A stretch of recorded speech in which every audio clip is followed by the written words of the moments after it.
Boa noite! Estamos aqui para o 18º capítulo. Nossa reflexão do dia de hoje, tendo uma vida em comum. Eu sou Eliane Salete, terapeuta da alma feminina e mentora de microempreendedora. Estamos aqui hoje para dar continuidade à nossa reflexão do livro Uma Vida com Propósito, de Rick Warren. Então, nós estamos aqui hoje para dar continuidade. Se você tem me acompanhado, você sabe que é uma sequência. Então, hoje o nosso tema é tendo uma vida em comum, né? Então, eu desejo que você esteja muito bem, maravilhosamente bem, abençoadamente bem, porque eu estou. E estou aqui cumprindo com o propósito de Deus. Propósito quando eu entendi, né, que para viver o meu propósito, uma das ações é estar aqui trazendo para vocês uma reflexão sobre propósito. Exatamente. E aí eu estou procurando ser fiel a esta obra do Rick Warren, que ele traz uma abordagem muito significativa, muito esclarecedora, muito didática, para que possamos entender o que é ou por que estamos aqui, né? Pensando pelo motivo, a nossa reflexão sempre baseada no que o Rick escreveu, né? Toda a reflexão deste livro é mais do que uma leitura, ela traz realmente, nos leva a pensar sobre o meu propósito de vida, sobre o seu propósito de vida. Então são 40 dias de reflexão para que possamos clarificar o nosso propósito. Então vamos lá, né? Com a presença do Espírito Santo, Pai, cuidando de cada detalhe, com a sua presença aí, para poder ampliar a sua consciência e você conseguir ter esse entendimento sobre o propósito. Então, cada um de vocês faz parte do corpo de Cristo e vocês foram escolhidos para viverem juntos em paz. Está lá em Colossenses, capítulo 3, versículo 15. Salmo 133 está escrito assim: como é bom e agradável que o povo de Deus viva unidos como todos, irmão, né? Como se fossem irmãos. Então, Salmo 133, 1 fala isso, né? Que vivam unidos como se fossem irmãos. Então, Rick traz a abordagem dizendo: a vida foi feita para ser compartilhada. O tema de ontem foi viver numa família eclesiástica, de que forma que a gente pode viver isso, e hoje é um complemento do tema de ontem. Então, Deus deseja que experimentemos uma vida em comum. A Bíblia chama comunhão essa experiência compartilhada. Hoje em dia, entretanto, né, essa palavra perdeu grande parte do seu significado bíblico. E comunhão ou confraternização quase sempre é uma referência à conversa casual ou alguma atividade social, e que é regada de comida e diversão.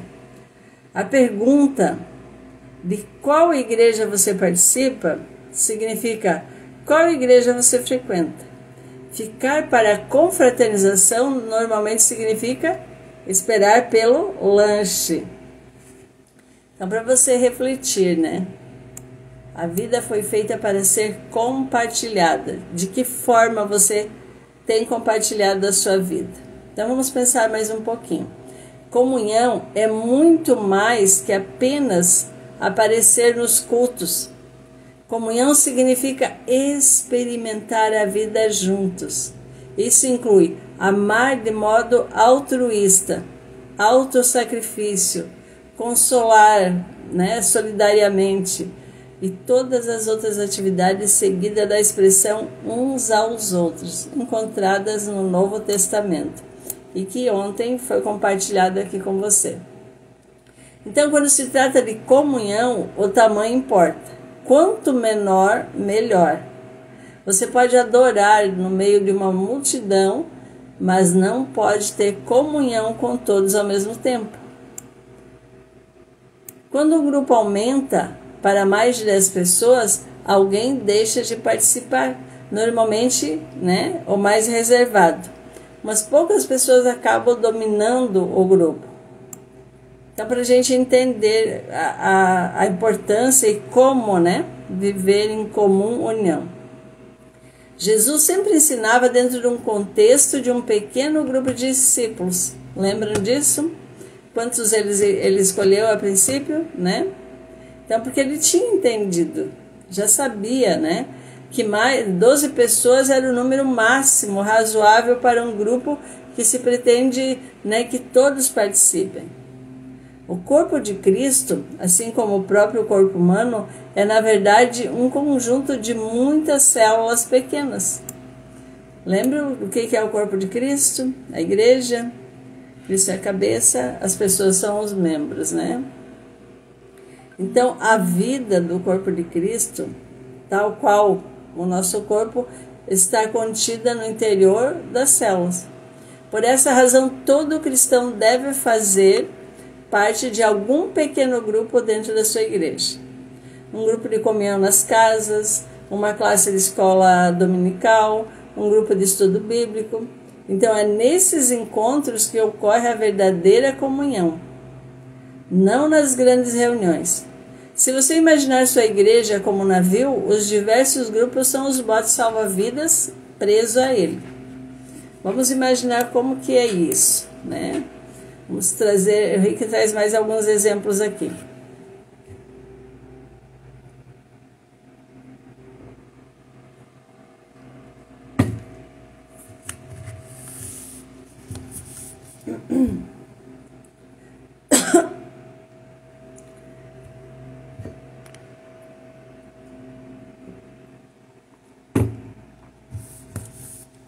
Continuando.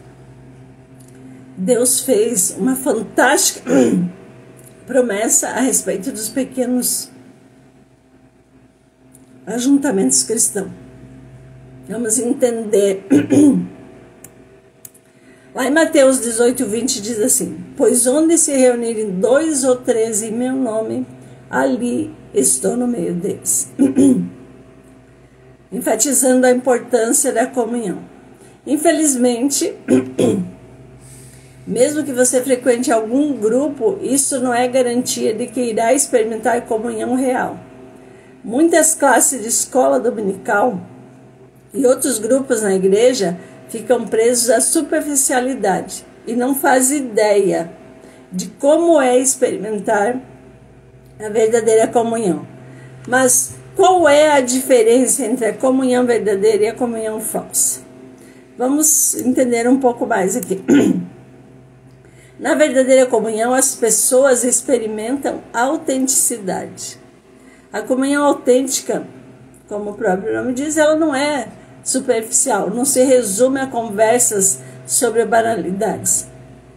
É genuína, de coração para coração, às vezes chegando ao ponto de compartilhar assuntos íntimos. A comunhão ocorre quando as pessoas se mostram honestas a respeito de si mesmas, do que está acontecendo em sua vida. Elas dividem mágoas, revelam sentimentos, confessam falhas, dão a conhecer suas dúvidas, admitem medos, reconhecem suas fraquezas e pedem ajuda e oração. Então, realmente as pessoas compartilham suas vidas, mostrando o que é comunhão. Ô, minha nora linda, tudo bom? Que bom ter você por aqui. Então, vamos pensar um pouquinho mais, refletindo um pouco mais para entender. A autenticidade é exatamente o oposto do que ocorre, em algumas igrejas, algumas instituições. Em vez de uma atmosfera de honestidade e humildade, há uma conversão fingida, ou até uma conversa, obrigada por estar aqui, né? Encenada, politiqueira, superficialmente educada e frívola. As pessoas vestem máscaras, mantêm, né, a guarda e agem como se fosse bem-sucedido, né, em todos os aspectos. Então, essa atitude decreta a morte verdadeira da comunhão. Existe lugares assim? Sim, existe. Então, essa abordagem que o Rick traz é para refletir realmente o que é comunhão. Então, ele diz que somente quando somos sinceros sobre nossa vida é que experimentamos a real comunhão. O que fala a Bíblia sobre isso?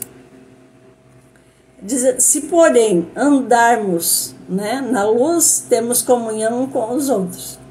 Se afirmamos que estamos sem pecado, enganamos a nós mesmos e a verdade não está em nós. Lá em 1 João traz essa explicação, esse esclarecimento. Na verdade, o mundo pensa, né, que a intimidade ocorre no escuro, mas Deus diz que ela faz parte da luz. As trevas são usadas para esconder ferimentos, erros, medos, fracassos e falhas.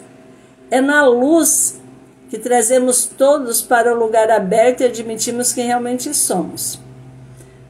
Então, né, naturalmente, ser autêntico exige o quê? Coragem e, ao mesmo tempo, humildade. Significa enfrentar o medo e ser exposto, né? Correr o risco da rejeição ou ser novamente magoado. Por que alguém correria tal risco? Por que será quando a pessoa se expõe? Porque quando elas têm esse entendimento, ela sabe que é a única maneira de crescer espiritualmente e ser emocionalmente saudável. A Bíblia diz: façam disso uma prática comum. Confessem seus pecados uns aos outros e orem um pelos outros, para que vocês possam viver juntos, integrados e curados. Lá Tiago 5,16, né, traz esse esclarecimento para quem ainda não conseguiu entender isso. Então, só crescemos assumindo riscos, e o mais difícil de todos é ser honesto comigo mesmo. Quando eu consigo ser honesto comigo, eu vou ser com os demais. Então, essa é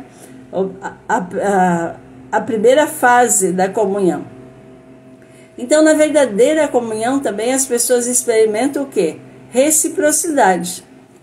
Reciprocidade é a arte de dar e receber. É depender um do outro. A Bíblia diz: o modo pelo qual Deus formou o corpo humano é um modelo que nos ajuda a entender nossa vida comunitária na igreja. Cada parte depende da outra. 1 Coríntios 12:25. Olha Paulo explicando para essa comunidade o que é reciprocidade. A reciprocidade é a essência da comunhão. Edificar relacionamentos recíprocos, compartilhar responsabilidade e ajudar uns aos outros. Paulo disse: quero que nos ajudemos uns aos outros com a fé que possuímos. A sua fé me ajudará e a minha fé ajudará vocês. Lá Romanos 1:11 e 12. Então Paulo já explicando, né, como que funciona, de que forma, que é de ambas as partes. Somos mais constantes em nossa fé quando outras pessoas caminham conosco e nos incentivam. A Bíblia recomenda responsabilidade, incentivo, honra e serviço recíproco. Lá em Romanos 12:10. Em mais de 50 ocasiões no Novo Testamento somos orientados a realizar diferentes tipos de tarefas aos outros e uns aos outros. Lá em Romanos 14:19 diz: esforcemo-nos em promover tudo quanto conduz à paz e à edificação mútua. Você não é responsável por todo o corpo de Cristo, mas tem responsabilidade para com eles. Deus espera que você façamos tudo o que puder para ajudá-los.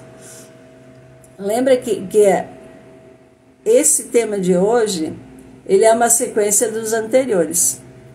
E o anterior, nós estávamos falando do quê? De viver em comunidade, né? Sabendo que Cristo é o cabeça e todos nós somos os membros, e um membro fora do corpo não sobrevive. Então agora aqui o Rick está trazendo a abordagem sobre a questão da comunhão. Como viver em comunhão? Por que é importante fazer parte desse corpo? Por que é importante frequentar uma instituição, né? Um espaço físico com outras pessoas, ou seja, por que é importante viver em comunhão? Então a comunhão também se experimenta compaixão. Lembra, né? A reciprocidade, compaixão. E aí ele diz, compaixão não é dar um conselho, oferecer uma ajuda eventual. É penetrar e compartilhar a dor dos outros. A compaixão diz, compreendo o que você está passando e o que você sente. Não é estranho, é absurdo. Alguns chamam isso de empatia, mas a palavra bíblica é compaixão. A Bíblia diz, como povo santo, sejam compassivos, bondosos, humildes, mansos e pacientes. Colossenses 3,12 já estava trazendo, né? Paulo já advertia os cristãos da época para como que Deus quer que vivamos. Então, a compaixão, ela satisfaz duas necessidades fundamentais do ser humano. Primeiro, o fato de sermos compreendidos e de ter os nossos sentimentos respeitados. Então, isso é a compaixão. Quando a gente exerce, né, pratica a compaixão. Compreender e respeitar o sentimento de alguém abre caminho para a comunhão. O problema é que estamos quase sempre tão ansiosos por corrigir situações que não temos tempo de sentir compaixão. Ou então, estamos tão preocupados com as nossas mágoas que também não damos espaço para sentir essa compaixão. A autopiedade esgota completamente a compaixão pelas outras pessoas. Então, há diferentes níveis de comunhão, cada um adequado a um momento diferente. Identificamos os níveis mais básicos da comunhão no ato de compartilhamento e nos grupos de estudo bíblico. Quando a gente começa a conviver, a gente entende isso, né? No nível mais profundo, temos a comunhão de serviço, presente na ação conjunta em viagens missionárias, em obras de caridade. Aí tem um nível um pouquinho mais profundo e intenso, que é a comunhão de sofrimento, que está lá em Filipenses 3:10, Hebreus 10:33, que diz que ocorre quando tomamos parte da dor e das aflições uns dos outros e carregamos os fardos uns dos outros. Os cristãos que melhor compreendem esse nível são aqueles que ao redor do mundo são perseguidos, discriminados e muitas vezes martirizados por causa de sua fé. A Bíblia ordena: compartilhe os seus problemas e as aflições uns com os outros e dessa forma obedeçam à lei de Cristo. Gálatas 6:2. É em tempos de crise, tristeza ou dúvidas profundas que mais precisamos uns dos outros. Quando as circunstâncias nos esmagam a ponto de nossa fé vacilar, é que mais precisamos de amigos cristãos. Precisamos de um grupo de amigos que tenham fé em Deus, né, por nós e que nos ajude a superar as dificuldades. Em um grupo menor, o corpo de Cristo é real e palpável, mesmo quando Deus parece distante. Foi disso que Jó necessitou, mesmo quando Deus parecia distante. Foi lá que, durante esse tempo de sofrimento, né, ele exclamou: Um homem desesperado deve receber a compaixão dos seus amigos, muito embora ele tenha abandonado o temor do Todo-Poderoso. Então, se você conhece a história de Jó, vai saber os momentos de aflições que ele viveu e que os amigos também foram visitar para aconselhar, para ver o que tinha acontecido, por que ele estava vivendo aquela tragédia. Então, vamos entender um pouco mais, né? Na verdadeira comunhão, as pessoas também experimentam a misericórdia.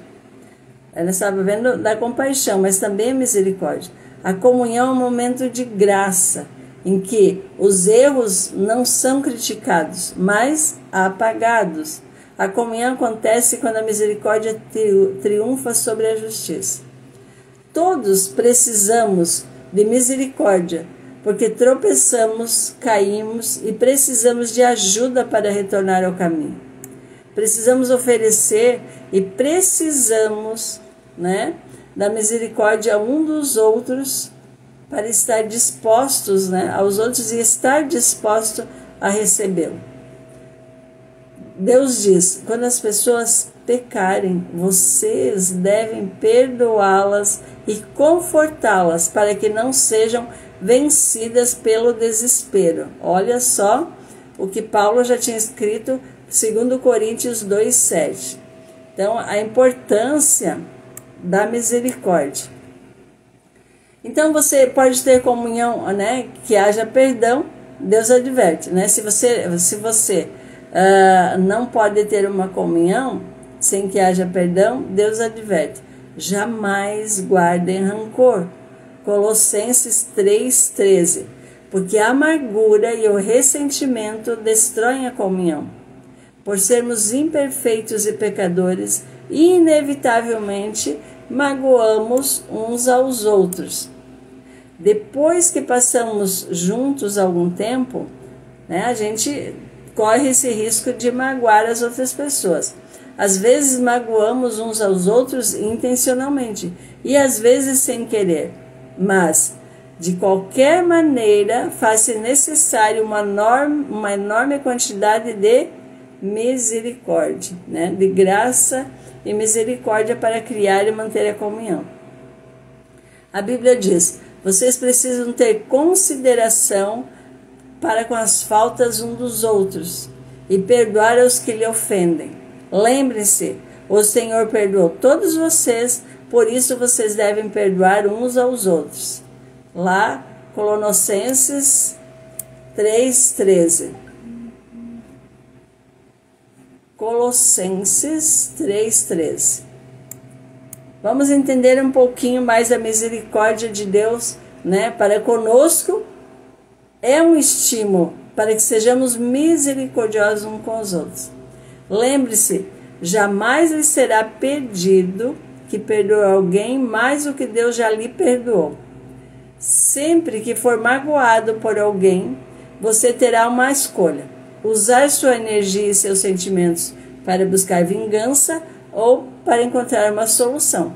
Você não pode optar por ambas as coisas. Muitos relutam em praticar a misericórdia porque não sabem a diferença entre confiar e perdoar. Perdoar é esquecer o passado. Confiar tem relação com o comportamento futuro. Então, o perdão ele deve ser imediato, tenha ou não a pessoa pedido por ele. Já a confiança é reconstruída com o decorrer do tempo. Confiança existe de o quê? Antecedentes. Se alguém o magoa repetidamente, Deus lhe ordena que perdoe imediatamente, mas não espera que você volte a confiar imediatamente, ou que continue permitindo que tais pessoas o magoem.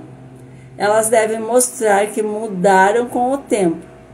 O melhor lugar para restaurar a confiança é no contexto do apoio mútuo e de um grupo que promova tanto o encorajamento quanto a responsabilidade mútua.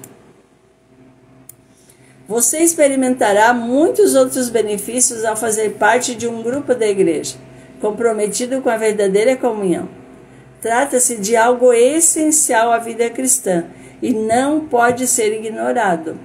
há mais de 2000 anos, os cristãos vêm se reunindo regularmente em grupos para buscar a comunhão. Se você nunca fez parte de um grupo ou de uma reunião como essa, não sabe o que está perdendo. Então, olha o que o Rick traz, né, para que a gente realmente consiga aumentar o nosso conhecimento, o nosso entendimento, para a gente poder fazer parte, ser membro desse corpo, dessa igreja. Então eu espero que você tenha entendido, que a sua consciência tenha sido ampliada hoje com esse conteúdo. Espero que faça sentido para você e para a sua vida, para você trilhar um pedacinho mais o caminho ou subir um degrauzinho a mais dessa nossa caminhada, que será de 40 dias. Hoje a gente já está quase na metade do caminho, o 18º dia. E hoje o nosso tema, o tema que nós estamos refletindo aqui, nos faz pensar sobre o meu propósito de vida. Toda a reflexão é baseada nisso. É te convidar para pensar sobre o seu propósito de vida. Então, hoje é dizer assim, nós precisamos uns dos outros. Eu preciso de outras pessoas em minha vida. E a importância de fazer parte de um grupo, porque nos momentos difíceis você vai ter apoio e você também poderá apoiar aqueles que precisam desse apoio. O versículo de reflexão está lá em Gálatas 6:2, que diz: compartilhem os seus problemas e aflições um com os outros e dessa forma obedeçam à lei de Cristo. Vamos pensar aqui.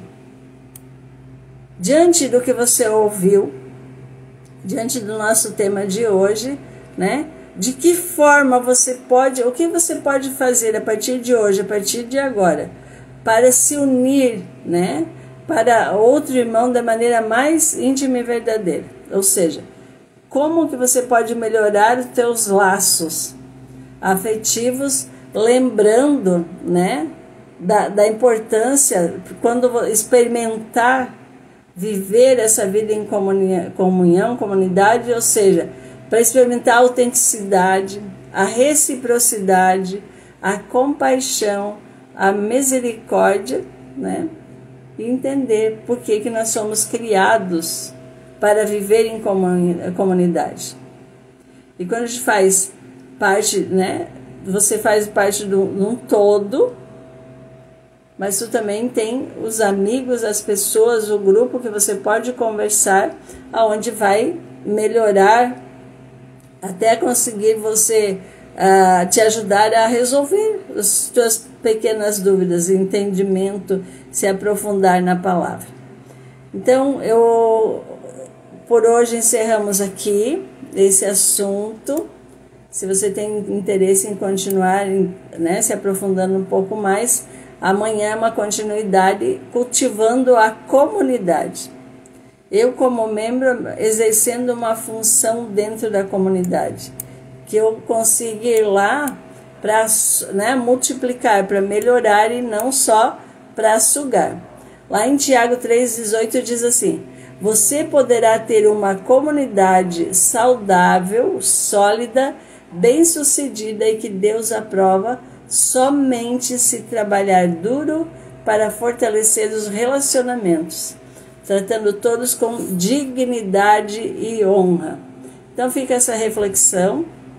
Se amanhã você quiser estar aqui comigo para se aprofundar e conhecer um pouco mais sobre esse tema, fica o convite. Essa live ela fica gravada, se você quer ouvir, quer se aprofundar um pouco mais, deixar o seu comentário, compartilhar com outra pessoa, com outras pessoas que você entende que vai contribuir na vida da pessoa. Então hoje eu agradeço a Deus e honro a tua vida por estar aqui comigo, a sua presença. Agradeço a presença do Espírito Santo que está sempre aqui me guardando, me iluminando, e trazendo vocês aqui para ouvir essa reflexão. Muito obrigada, tenha um sono tranquilo e repousante, um beijo no coração e até amanhã. Tchau, tchau.